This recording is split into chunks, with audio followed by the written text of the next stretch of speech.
This is officially the most devastating book I've ever read, and I finished the Poppy War trilogy right before reading this. If you are on fantasy book talk at all, then you have already heard of the Sword of Kaigen and the tears that it leaves behind for anybody who reads it. Before reading this book, I thought I had already experienced the peak amount of pain any string of words put together in a sentence could cause me. I was wrong. Character work in this novel is truly phenomenal. Every single character feels fully fleshed out like a real person with their own voice and narrative. I really enjoyed the magic system. It's very elemental based. Think Avatar The Last Airbender. Immediately, I was pulled into the story of Masaki and the internal struggle she has between motherhood and individual personhood. And her son, Mamoru, a boy who is struggling with the man he wants to be and the man that his legacy demands he becomes. The story also touches on the manipulations of government and how they can twist and fit stories to keep their people blindly loyal.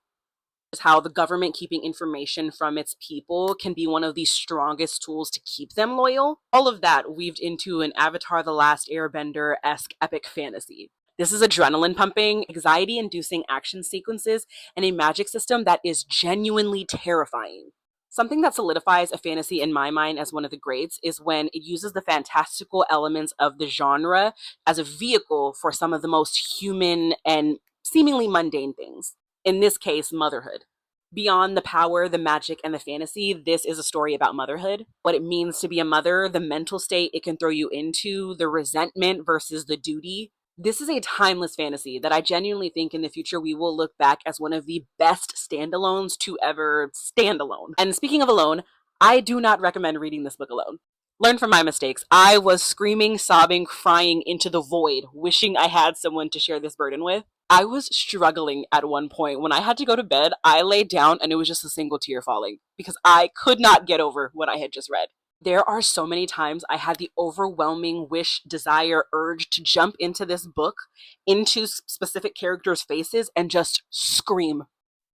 Nothing coherent. Literally just stand there and scream. There was one night reading this where I had to just make myself go to sleep. And when I laid down, I hadn't even realized that I was still crying. Just quietly crying myself to sleep.